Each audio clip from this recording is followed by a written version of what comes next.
It's Patrick at Pals.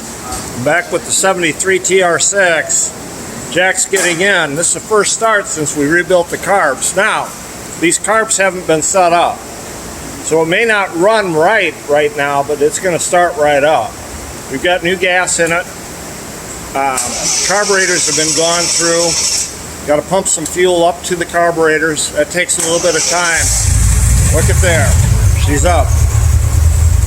You know, folks, that's a 6-cylinder engine.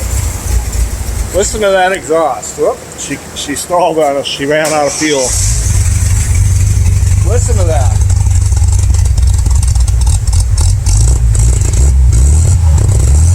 If you didn't know better, you'd think that was a V8. Now, Jack will adjust this so that it runs properly. With twin carbs like this, you have to balance them because it's not progressive. Both carburetors work all the time. So you have to set them up so that they're balanced. It's a lot different than setting up a tri-power on a Chevy V8 or a Dodge V8 or a Pontiac. These carburetors are designed to work together all the time, and you can see the complicated linkage for those carburetors. So it's not vacuum operated, it's mechanical, and they've got to be balanced. And you can tell right now they're running rich.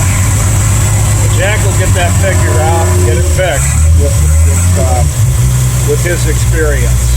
If you've got a 73 TR6 and it's got carburetor problems, whether it be Weber's or side draft, bring it to Pals.